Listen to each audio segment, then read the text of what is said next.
بسم اللہ الرحمن الرحیم۔ سنن ابی داؤد، سنن نسائی، مشکات المصابیح، کتاب الزکوٰۃ، حدیث رقم 1940۔ حضرت ابی ہریرہ رضی اللہ تعالیٰ عنہ فرماتے ہیں کہ ایک شخص میرے محبوب حضرت رسول اللہ صلی اللہ علیہ وسلم کی بارگاہ میں حاضر ہوا۔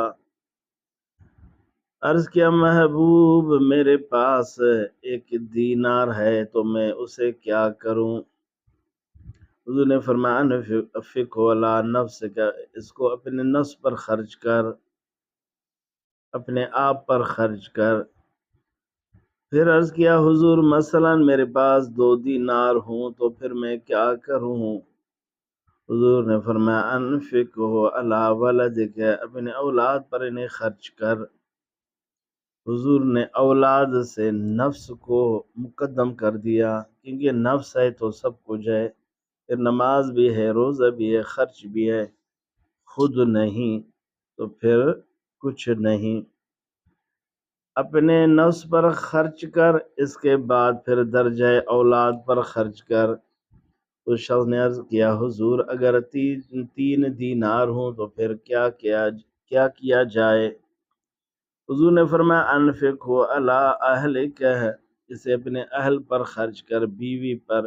بیوی سے پھر بچے مقدم ہے کیونکہ وہ چھوٹے ہیں، نابالغ ہیں۔ بیوی تو بالغ ہے، کہیں سے بھی تنگ دستی میں اپنی کوئی ضرورت پوری کر سکتی ہے۔ حضور نے فرمایا اپنے اہل، اس میں ماں بھی باپ بھی شامل ہیں۔ تو میری جان پھر عرض کیا، حضور ان دی آخر، مثلا اور بھی اگر میرے پاس دینار ہو تو پھر ان کا کیا کیا جائے؟ انہوں نے فرمایا انفقہ علی خادمک، ان کو اپنے خادم پر خرچ کر، جو آپ کا خادم ہے۔ اگر آپ گھوڑا ہے، اونٹ ہے، دین کے لیے جہاد کے لیے خرید کریں، وہ بھی اس خادم میں شمار ہے، ان کو دانہ کھلا، چاول کھلا، ان پر خرچ کر۔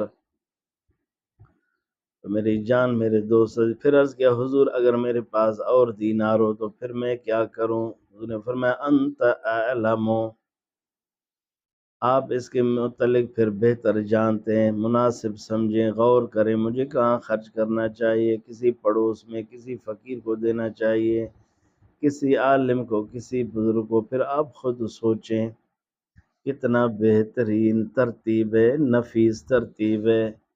اول دینار نفس پر، پھر بچوں پر، پھر اہل پر، پھر اس کے بعد پھر خادم پر، پھر جہاں تو چاہے غور فکر کر۔ کتنا میری جان دین ہمارا بہتر ہے، خوبصورت ہے، شریعت کے احکام کتنے خوبصورت ہیں، قربان میرے محبوب پر، سبحان اللہ۔ میری جان میرے دوست عزیز، آئیں اس میدان میں شریعت پاک کے دن کی قدر کریں، شکر کریں، ہمیں شکر کرنا چاہیے، قدر کرنا چاہیے۔ اللہ تعالیٰ اس فقیر کو روزانہ بار بار حدیث کا درس دینے کی توفیق نصیب فرمائے، سمجھ کی توفیق نصیب فرمائے، عمل کی توفیق نصیب فرمائے۔ اس فقیر مسکین کو اپنے دعا میں یاد رکھیں۔ والسلام، خدا حافظ، اللہ والسلام علی من اتبع الہدی، اللہ۔